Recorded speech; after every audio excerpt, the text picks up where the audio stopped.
Guys, welcome back to my YouTube channel that is Swapna's Tutorial. So ನೀವೇನೇ ನನ್ನ ಚಾನಲ್ಗೆ subscribe ಆಗಿಲ್ಲ ಅಂದರೆ ಪ್ಲೀಸ್ ಸಬ್ಸ್ಕ್ರೈಬ್ ಆಗಿ ವಿಡಿಯೋಸ್ನ ಲೈಕ್ ಮಾಡಿ ಶೇರ್ ಮಾಡಿ ಹಾಗೆ ಕಮೆಂಟ್ ಮಾಡಿ. ಸೊ ಇವತ್ತು ನಾನು ಮಾಡ್ತಿರೋ ಸಬ್ಜೆಕ್ಟ್ ಯಾವುದು ಅಂದರೆ 6M BComನ ಮ್ಯಾನೇಜ್ಮೆಂಟ್ ಅಕೌಂಟಿಂಗ್ ಸಬ್ಜೆಕ್ಟ್ನ ಎಕ್ಸ್ಪ್ಲೈನ್ ಮಾಡ್ತೀನಿ. ಸೊ ಅದರಲ್ಲಿ ಚಾಪ್ಟರ್ 2 ಬಂದು ಫಿನಾನ್ಷಿಯಲ್ ಸ್ಟೇಟ್ಮೆಂಟ್ ಅನಾಲಿಸಿಸ್ ಆ್ಯಂಡ್ ಇಂಟರ್ಪ್ರಿಟೇಷನ್ನ ಪಾರ್ಟ್ 7 ವಿಡಿಯೋನ ಈ ಒಂದು ವಿಡಿಯೋದಲ್ಲಿ ಎಕ್ಸ್ಪ್ಲೈನ್ ಮಾಡ್ತಿದ್ದೀನಿ. ಸೊ ನಾನು ಪ್ರೀವಿಯಸ್ ವಿಡಿಯೋದಲ್ಲಿ ನಾನು ಕಂಪ್ಯಾರಿಟಿವ್ ಸ್ಟೇಟ್ಮೆಂಟ್ ಆಗಿರ್ಬೋದು, ಕಾಮನ್ ಸೈಜ್ ಆಗಿರ್ಬೋದು ಅಥವಾ ಟ್ರೆಂಡ್ ಅನಾಲಿಸಿಸ್ನ ಎಕ್ಸ್ಪ್ಲೈನ್ ಮಾಡಿದೆ.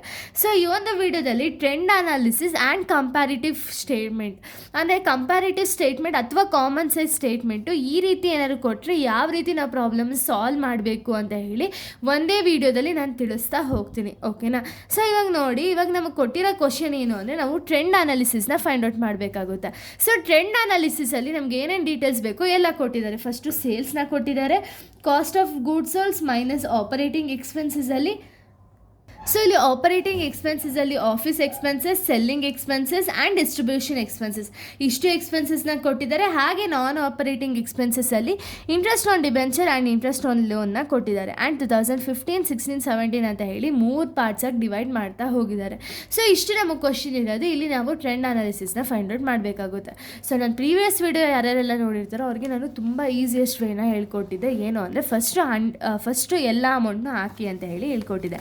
ಸೊ ಇಲ್ಲಿ 2015 ಅಲ್ವಾ? ಸೊ 2015ಅಲ್ಲಿ ಅಮೌಂಟ್ನೂ ಹಾಕ್ತೀರಾ, ಪರ್ಸೆಂಟೇಜ್ನೂ ಹಾಕ್ತೀರಾ. ಸೊ ಇದು ಬಿಟ್ಬಿಡಿ, ಫಸ್ಟ್ ಇಷ್ಟು ಮಾತ್ರ ಮಾಡೋಣ. ಓಕೆನಾ? 2015 ಬಂದು ಅಮೌಂಟ್ ಎಷ್ಟೆಷ್ಟಿದೆ ಅಂತ ಹೇಳಿ ನೀವು ಫಸ್ಟ್ ಬರಿತಾ ಹೋಗಬೇಕಾಗುತ್ತೆ. ಆ್ಯಸ್ ಇಟ್ ಈಸ್ ಫಾರ್ಮ್ಯಾಟಲ್ಲೇ ನೀವು ಬರೀರಿ. First sales minus cost of goods sold ಮಾಡಿದಾಗ ನಿಮಗೆ ನೆಟ್ ಸೇಲ್ಸ್ ಬರುತ್ತೆ, ಮೈನಸ್ ಆಪರೇಟಿಂಗ್ ಎಕ್ಸ್ಪೆನ್ಸಸ್ನ ಮಾಡಿದಾಗ ನಮಗೆ ಆಪರೇಟಿಂಗ್ ಪ್ರಾಫಿಟ್ ಸಿಗುತ್ತೆ, ಮೈನಸ್ ನಾನ್ ಆಪರೇಟಿಂಗ್ ಎಕ್ಸ್ಪೆನ್ಸಸ್ನ ಮಾಡಿದರೆ ಪ್ರಾಫಿಟ್ ಬಿಫೋರ್ ಟ್ಯಾಕ್ಸ್ ಎಷ್ಟು ಅಂತ ಹೇಳಿ ಸಿಗುತ್ತೆ. ಸೊ ಇಲ್ಲಿ ನೀವೇನು ಮಾಡಿ ಅಂದರೆ ಆ್ಯಸ್ ಇಟ್ ಈಸ್ ಇಲ್ಲಿ ಏನು ಅಮೌಂಟ್ ಇರುತ್ತೋ ಅಷ್ಟು ಅಮೌಂಟ್ ಹಾಕಿ ಇವಾಗ ಫಸ್ಟ್ ನೆಟ್ ಸೇಲ್ಸಿಂದ minus cost of goods sold ಮಾಡಿದ್ರೆ ನೆಟ್ ಸೇಲ್ಸ್ ಸಿಗುತ್ತೆ. ಇದೇ ಅಮೌಂಟಿಂದ ಎಕ್ಸ್ಪೆನ್ಸಸ್ನೆಲ್ಲ ಮೈನಸ್ ಮಾಡಿದಾಗ ನಿಮಗೆ ಆಪರೇಟಿಂಗ್ ಪ್ರಾಫಿಟ್ ಎಷ್ಟು ಅಂತ ಹೇಳಿ ಸಿಗುತ್ತೆ. ಆಪರೇಟಿಂಗ್ ಪ್ರಾಫಿಟಿಂದ ನಾನ್ ಆಪರೇಟಿಂಗ್ ಎಕ್ಸ್ಪೆನ್ಸಸ್ನ ಮೈನಸ್ ಮಾಡಿದ್ರೆ ಪ್ರಾಫಿಟ್ ಬಿಫೋರ್ ಟ್ಯಾಕ್ಸ್ ಸಿಗುತ್ತೆ. ಅಕಸ್ಮಾತ್ ಟ್ಯಾಕ್ಸ್ ಕೊಟ್ಟಿದ್ರೆ ಎಲ್ಲಿ ತೊಗೊಳ್ತೀರಾ, ಇಲ್ಲಿ ಟ್ಯಾಕ್ಸ್ ಕೊಟ್ಟಿಲ್ಲ, ಅದೇ ರೀಸನ್ಗೆ ಇಗ್ನೋರ್ ಮಾಡ್ತೀರಾ. ಸೊ 2015ಅಲ್ಲಿ ನಿಮಗೆ ಇಲ್ಲಿ 3 ವರ್ಷ ಕೊಟ್ಟಿರೋ ರೀಸನಿಂದ 2015 ಬಂದುಬಿಟ್ಟು ಕಣ್ಣು ಮುಚ್ಕೊಂಡು ಎಲ್ಲ 100% ಅಂತಲೇ ಹಾಕೊಂಡು ಹೋಗಬೇಕಾಗುತ್ತೆ. ಇನ್ನು ನೆಕ್ಸ್ಟ್ ಬಂದುಬಿಟ್ಟು 2016. ಸೊ 2016 ಕೂಡ ಸಿಂಪಲ್ ಆಗಿರುತ್ತೆ. ಫಸ್ಟು ಅಮೌಂಟ್ ಇಲ್ಲಿ ಏನು ಅಮೌಂಟ್ ಇರುತ್ತೋ 2016 ಅಮೌಂಟ್ ಇಷ್ಟು ಏನಿದೆಯೋ ಅಷ್ಟನ್ನು ಆ್ಯಸ್ ಇಟ್ ಈಸೇ ಬರಿತಾ ಹೋಗಿ. 5,50,000, 3,00,000 ಇವೆರಡೂ ಮೈನಸ್ ಮಾಡಿದ್ರೆ 2,50,000, 2,50,000 ಇಂದ 55,000 ಮೈನಸ್ 30,000 ಮೈನಸ್ 5,000 ಮಾಡಿದಾಗ 1,60,000 ಬರುತ್ತೆ. 1,60,000 ಇಂದ 14,000, 20,000 ಮೈನಸ್ ಮಾಡಿದಾಗ 1,26,000 ರೂಪೀಸ್ ಬರುತ್ತೆ. ಸೊ ಓಕೆನಾ? ಇದಾದಮೇಲೆ ಇದ್ರ ಪರ್ಸೆಂಟೇಜ್ನ ಯಾವ ರೀತಿ ಫೈಂಡ್ ಔಟ್ ಮಾಡೋದು ಅದೊಂದೇ ನಿಮಗೆ ತಲೆ ಕೆಟ್ಟೋಗೋದಷ್ಟೇ. ಪರ್ಸೆಂಟೇಜ್ ಬಂದು ವೆರಿ ಸಿಂಪಲ್.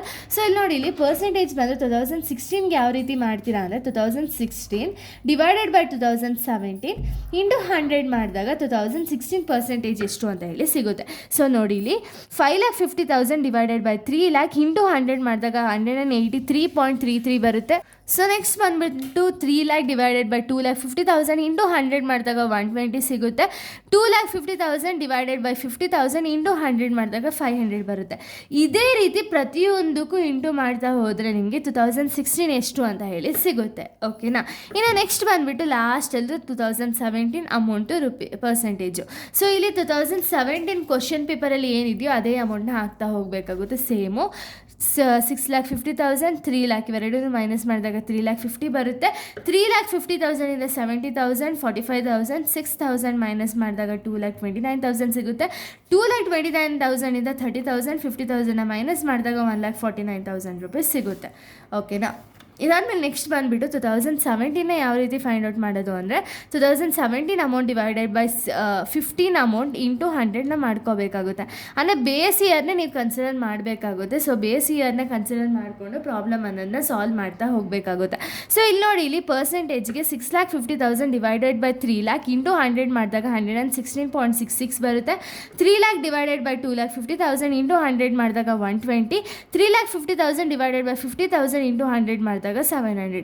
ಸೊ ಇದೇ ರೀತಿ ಪ್ರತಿಯೊಂದಕ್ಕೂ ಮಾಡಿ ಟೋಟಲ್ ಮಾಡಿದ್ರೆ ಟ್ರೆಂಡ್ ಅನಾಲಿಸಿಸ್ ಕಂಪ್ಲೀಟ್ ಆಗುತ್ತೆ. ಸೊ ಇದು ಟ್ರೆಂಡ್ ಅನಾಲಿಸಿಸ್ನ ಈ ಥರ ಮಾಡಬೇಕು ಅಂತ ಹೇಳಿ ಗೊತ್ತಾಯಿತು. ಇದೇ ರೀತಿ ನಿಮಗೆ ಕಂಪ್ಯಾರಿಟಿವ್ ಸ್ಟೇಟ್ಮೆಂಟ್ ಅಥವಾ ಕಾಮನ್ ಸೈಜ್ ಸ್ಟೇಟ್ಮೆಂಟ್ ಕೊಟ್ಟರೆ ಯಾವ ರೀತಿ ಪ್ರಿಪೇರ್ ಮಾಡೋದು ಅಂದರೆ ಸೇಮ್ ಇದೇ ಥರನೇ ಇರುತ್ತೆ, ಬಟ್ ಸ್ವಲ್ಪ ಸ್ಲೈಟಾಗಿ ಡಿಫ್ರೆನ್ಸ್ ಇರುತ್ತೆ ಅಷ್ಟೇ. ಸೊ ಈ ಒಂದು ವಿಡಿಯೋದಲ್ಲಿ ಅದನ್ನು ಹೇಳ್ತಾ ಹೋಗ್ತೀನಿ. ಸೊ ಟ್ರೆಂಡ್ ಅನಾಲಿಸಿಸ್ ಕಂಪ್ಲೀಟ್ ಆಗಿದ ತಕ್ಷಣ ನೆಕ್ಸ್ಟ್ ನಾವು ಕಂಪ್ಯಾರಿಟಿವ್ ಬ್ಯಾಲೆನ್ಸ್ ಶೀಟ್ಗೆ ಹೋಗೋಣ. ಸೊ ಇದೇ ಫಾರ್ಮ್ಯಾಟಲ್ಲಿ ನಿಮಗೆ ಕಂಪ್ಯಾರಿಟಿವ್ ಸ್ಟೇಟ್ಮೆಂಟ್ ಕೊಟ್ಟರೆ ಯಾವ ರೀತಿ ಮಾಡೋದು ಅಂತ ಹೇಳಿ ಹೇಳ್ತಿರೋದು. ಸೊ ಓಕೆನಾ, ನಿಮಗೆ ಕಂಪ್ಯಾರಿಟಿವ್ ಪ್ರೀವಿಯಸ್ ವೀಡಿಯೋದಲ್ಲಿ ನೀವು ಯಾವ ರೀತಿ ಸಾಲ್ವ್ ಮಾಡಿದ್ರೋ ಅದೇ ರೀತಿಯೇ ನೀವು ಸಾಲ್ವ್ ಮಾಡಬೇಕು. ಸೊ ಫಸ್ಟ್ ನಿಮಗೆ ಕಂಪ್ಯಾರಿಟಿವ್ ಸ್ಟೇಟ್ಮೆಂಟ್ನ ಮಾಡಿದಾಗ 4 ಕಾಲಮ್ ಬರುತ್ತೆ ಎಕ್ಸ್ಟ್ರಾ, ಪರ್ಟಿಕ್ಯುಲರ್ಸ್ ಬಿಟ್ಟು 4 ಕಾಲಮ್ಸ್ ಇರುತ್ತೆ. ಫಸ್ಟ್ ನಾವು ಏನು ಫಾರ್ಮ್ಯಾಟ್ ಇದೆಯೋ ಇಲ್ಲಿ ನೋಡಿ, ಇಲ್ಲಿ ನಿಮಗೆ ಸೇಲ್ಸ್ ಕೊಟ್ಟಿದ್ದಾರೆ, ಕಾಸ್ಟ್ ಆಫ್ ಗೂಡ್ಸ್ ಸೋಲ್ಡ್ ಕೊಟ್ಟಿದ್ದಾರೆ. ಇದು ನೋಡಿದ ತಕ್ಷಣ ನಿಮ್ಗೆ ಕನ್ಫ್ಯೂಸ್ ಆಗೋಗುತ್ತೆ. ಕಂಪ್ಯಾರಿಟಿವ್ ಕೊಡ್ತಿದ್ದ ಫಾರ್ಮ್ಯಾಟೇ ಬೇರೆ, ಇಲ್ಲಿ ಕೊಟ್ಟಿರೋ ಫಾರ್ಮ್ಯಾಟೇ ಬೇರೆ ಅಂತ. ಇದು ಏನು ಕನ್ಫ್ಯೂಷನ್ ಆಗೋ ಚಾನ್ಸಸ್ಸೇ ಇಲ್ಲ. ನಿಮಗೆ ಕಂಪ್ಯಾರಿಟಿವ್ ಕೊಡಲಿ, ಕಾಮನ್ ಸೈಜ್ ಕೊಡಲಿ, ನೀವು ಏನು ಫಾರ್ಮ್ಯಾಟ್ನ ಫಾಲೋ ಅಪ್ ಮಾಡ್ತಿದ್ರೋ ಅದೇ ಫಾರ್ಮ್ಯಾಟ್ನ ನೀವು ಫಾಲೋ ಅಪ್ ಮಾಡಬೇಕಾಗುತ್ತೆ. ಸೊ ನೋಡಿ, ಫಸ್ಟು ಸೇಲ್ಸ್ನ ಬರೀತೀರಾ, ಮೈನಸ್ ಕಾಸ್ಟ್ ಆಫ್ ಗೂಡ್ಸ್ ಸೋಲ್ಡ್ನ ಮಾಡಿದ್ರೆ ಗ್ರಾಸ್ ಪ್ರಾಫಿಟಿಂದ ಆಪರೇಟಿಂಗ್ ಎಕ್ಸ್ಪೆನ್ಸಸ್ ಏನೇನಿದೆ ಅದನ್ನೆಲ್ಲ ಮೈನಸ್ ಮಾಡಿದಾಗ ಆಪರೇಟಿಂಗ್ ಪ್ರಾಫಿಟ್ ಸಿಗುತ್ತೆ. ಆಪರೇಟಿಂಗ್ ಪ್ರಾಫಿಟಿಂದ ನಾನ್ ಆಪರೇಟಿಂಗ್ ಎಕ್ಸ್ಪೆನ್ಸಸ್ನ ಮೈನಸ್ ಮಾಡಿದ್ರೆ ಪ್ರಾಫಿಟ್ ಬಿಫೋರ್ ಟ್ಯಾಕ್ಸ್ ಸಿಗುತ್ತೆ. ಅಕಸ್ಮಾತ್ ಟ್ಯಾಕ್ಸ್ ಇದ್ರೆ ಮೈನಸ್ ಮಾಡ್ತೀರಾ, ಆಮೇಲೆ ನಿಮಗೆ ಪ್ರಾಫಿಟ್ ಆಫ್ಟರ್ ಟ್ಯಾಕ್ಸ್ ಎಷ್ಟು ಅಂತ ಹೇಳಿ ಸಿಗುತ್ತೆ. ಸೊ ಈ ಒಂದು ಕ್ವಶನ್ನ ನೀವು ನೋಡೋದಾದ್ರೆ ನೀವು ಇಲ್ಲಿ ಕಂಪ್ಯಾರಿಟಿವ್ ಇನ್ಕಮ್ ಸ್ಟೇಟ್ಮೆಂಟ್ನ ನೀವು ಪ್ರಿಪೇರ್ ಮಾಡಬೇಕಾಗುತ್ತೆ. ಸೊ ಕಂಪ್ಯಾರಿಟಿವ್ ಇನ್ಕಮ್ ಸ್ಟೇಟ್ಮೆಂಟ್ನ ಬಂದು ನಿಮಗೆ ಇಲ್ಲಿ ಸೇಲ್ಸ್ನ ಕೊಟ್ಟಿದ್ದಾರೆ, ಕಾಸ್ಟ್ ಆಫ್ ಗೂಡ್ಸ್ ಸೋಲ್ಡ್ನ ಕೊಟ್ಟಿದ್ದಾರೆ, 2017 ಆ್ಯಂಡ್ 18 ಇಯರ್ನ ಒಂದು ಅಮೌಂಟ್ ಅನ್ನೋದನ್ನ ಕೊಡ್ತಾ ಹೋಗಿದ್ದಾರೆ. ನೆಕ್ಸ್ಟು ಆಪರೇಟಿಂಗ್ ಎಕ್ಸ್ಪೆನ್ಸಸ್ನ ಕೊಟ್ಟಿದ್ದಾರೆ, ನಾನ್ ಆಪರೇಟಿಂಗ್ ಎಕ್ಸ್ಪೆನ್ಸಸ್ನ ಕೊಟ್ಟಿದ್ದಾರೆ, IT ನ ಕೊಟ್ಟಿದ್ದಾರೆ, ಅಂದರೆ ಇನ್ಕಮ್ ಟ್ಯಾಕ್ಸ್ನ ಕೊಟ್ಟಿದ್ದಾರೆ. ನಮಗೆ ಫಾರ್ಮ್ಯಾಟ್ ಪ್ರಕಾರ ಫಸ್ಟ್ ಪರ್ಟಿಕ್ಯುಲರ್ಸ್ನ ನಾವು ಬರಿತಾ ಹೋಗಬೇಕಾಗುತ್ತೆ. ಇಲ್ಲಿ ಏನು ಪರ್ಟಿಕ್ಯುಲರ್ಸ್ ಇದೆಯೋ ಅಂದರೆ ನಿಮಗಿದು ಬ್ಲೈಂಡ್ ಮೆಥಡು ಏನು ಅಂದರೆ ಇಲ್ಲಿ ಏನು ಪರ್ಟಿಕ್ಯುಲರ್ಸ್ ಇದೆಯೋ ಅಷ್ಟನ್ನು ಬರಿಬೇಕಾಗುತ್ತೆ. ಬಟ್ ಅದರ ಅಂಡರಲ್ಲಿ ಅಂದರೆ ಯಾವ್ಯಾವ ಗ್ರೂಪಲ್ಲಿ ಬರಿಬೇಕು ಅನ್ನೋದು ಮಾತ್ರ ನೀವು ತಲೆಯಲ್ಲಿ ಇಟ್ಕೋಬೇಕಾಗುತ್ತೆ. ಇಲ್ಲಿ ನೋಡಿ, ಇಲ್ಲಿ ಸೇಲ್ಸ್ ಕೊಟ್ಟಿದ್ದಾರೆ, ಸೇಲ್ಸ್ಗೆ ಮೈನಸ್ ಕಾಸ್ಟ್ ಆಫ್ ಗೂಡ್ಸ್ ಸೋಲ್ಡ್ನ ಮಾಡ್ತೀರಾ, ಗ್ರಾಸ್ ಪ್ರಾಫಿಟ್ ಸಿಗುತ್ತೆ. ಈ ಒಂದು ಅಮೌಂಟಿಂದ ಆಪರೇಟಿಂಗ್ ಎಕ್ಸ್ಪೆನ್ಸಸ್ನೆಲ್ಲ ಮೈನಸ್ ಮಾಡಿದಾಗ ನಿಮಗೆ ಆಪರೇಟಿಂಗ್ ಪ್ರಾಫಿಟ್ ಸಿಗುತ್ತೆ.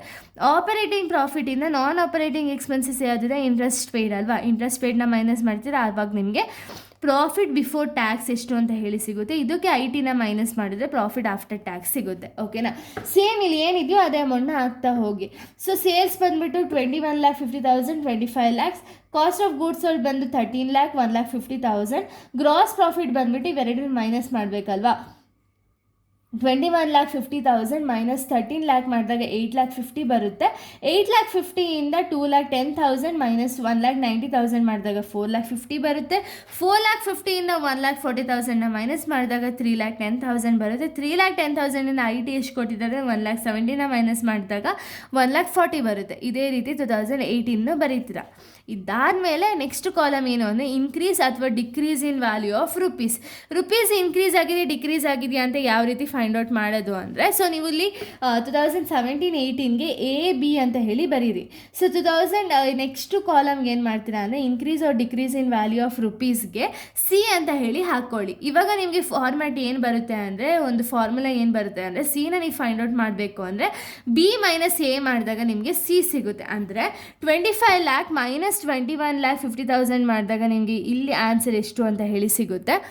ಸೊ ಇವೆರಡೂ ಮೈನಸ್ ಮಾಡಿದಾಗ 3,50,000 ಬರುತ್ತೆ. ಸೊ ಇಲ್ಲಿ ನಾನು ಮಿಸ್ ಆಗಿ ಬರ್ತಿರೋದು. ಸೊ ನೆಕ್ಸ್ಟು 14,50,000 ಮೈನಸ್ 13 lakh ಮಾಡಿದಾಗ 1,50,000, 10,50,000 ಮೈನಸ್ 8,50,000 ಮಾಡಿದಾಗ 2 lakh. ಇದೇ ರೀತಿ ಪ್ರತಿಯೊಂದಕ್ಕೂ ಮೈನಸ್ ಮಾಡ್ತಾ ಹೋಗಬೇಕು. ಅದು ನೀವು B ಇಂದನೇ Aನ ಮೈನಸ್ ಮಾಡಬೇಕೇ ಹೊರತು A ಇಂದ Bನ ಮೈನಸ್ ಮಾಡೋಕ್ಕೆ ಹೋಗಬೇಡಿ, ಅವಾಗ ನಿಮ್ಗೆ ಆನ್ಸರ್ ಸಿಗೋಲ್ಲ. ನೆಕ್ಸ್ಟ್ ನೀವು ನೆಕ್ಸ್ಟ್ ಕಾಲಮ್ನ D ಅಂತ ಹೇಳಿ ಕನ್ಸಿಡರ್ ಮಾಡಿ. Dನ ಯಾವ ರೀತಿ ಫೈಂಡ್ ಔಟ್ ಮಾಡೋದು ಅಂದರೆ C divided by A into 100. C ಎಷ್ಟಿದೆ ಇವಾಗ ಬಂದಿರೋ ಆನ್ಸರು 3,50,000 ಡಿವೈಡೆಡ್ ಬೈ A ಎಷ್ಟಿದೆ 21,50,000 ಇಂಟು 100 ಮಾಡಬೇಕಾಗುತ್ತೆ ಒಂದು ಪರ್ಸೆಂಟೇಜ್ ಸಿಗೋಕ್ಕೆ. ಸೊ ನೋಡಿ, ಇಲ್ಲಿ 3,50,000 ಡಿವೈಡೆಡ್ ಬೈ 21,50,000 ಇಂಟು 100 ಮಾಡಿದಾಗ ನಮಗೆ ನೆಕ್ಸ್ಟ್ ಆನ್ಸರ್ ಸಿಗುತ್ತೆ ಎಷ್ಟು, 16.27. ಅದೇ ರೀತಿ 1,50,000 ಡಿವೈಡೆಡ್ ಬೈ 13 lakh ಇಂಟು 100 ಮಾಡಿದಾಗ 11.53. 2 lakh ಡಿವೈಡೆಡ್ ಬೈ 8,50,000 ಇಂಟು 100 ಮಾಡಿದಾಗ 23.52. ಅದೇ ಮೈನಸ್ 30,000 ಡಿವೈಡೆಡ್ ಬೈ 2,30,000 ಇಂಟು 100 ಮಾಡಿದಾಗ ನಮಗೆ ಮೈನಸ್ ಅಲ್ಲೇ ವ್ಯಾಲ್ಯೂ ಸಿಗುತ್ತೆ. ಇದೇ ರೀತಿ ಪ್ರತಿಯೊಂದಿಗೂ ನಾವು ಡಿವೈಡ್ ಮಾಡ್ತಾ ಹೋದರೆ ಈ ಒಂದು ಪ್ರಾಬ್ಲಮ್ನ ನಮಗೆ ಕಂಪ್ಲೀಟ್ ಆಗ್ತಾ ಹೋಗುತ್ತೆ. ಸೊ ಇಲ್ಲಿ ಫೈನಲ್ ಆಗಿ ಪ್ರಾಫಿಟ್ ಪ್ರಾಫಿಟ್ ಆಫ್ಟರ್ ಟ್ಯಾಕ್ಸಲ್ಲಿ ನೀವು ವೈಂಡ್ ಅಪ್ ಮಾಡ್ತೀರಾ. ಸೊ ಕಂಪ್ಯಾರಿಟಿವ್ ಕೇಳಲಿ, ಕಾಮನ್ ಸೈನ್ಸ್ ಕೇಳಲಿ ಅಥವಾ ಟ್ರೆಂಡ್ ಅನಾಲಿಸಿಸ್ ಕೇಳಿ, ಈ ಒಂದು ಫಾರ್ಮ್ಯಾಟಲ್ಲಿ ಕೊಟ್ಟರೆ ಇದೇ ರೀತಿ ನೀವು ಪ್ರಾಬ್ಲಮ್ನ ಸಾಲ್ವ್ ಮಾಡ್ತಾ ಹೋಗಬೇಕಾಗುತ್ತೆ. ಸೊ ಇಲ್ಲಿಗೆ ಈ ಒಂದು ಚಾಪ್ಟರ್ ಅನ್ನೋದು ಕಂಪ್ಲೀಟ್ ಆಗುತ್ತೆ. ನೆಕ್ಸ್ಟ್ ವೀಡಿಯೋದಲ್ಲಿ ನಾನು ಬೇರೆ ಒಂದು ಚಾಪ್ಟರ್ನ ಎಕ್ಸ್ಪ್ಲೇನ್ ಮಾಡ್ತೀನಿ. So thank you guys, thanks for watching.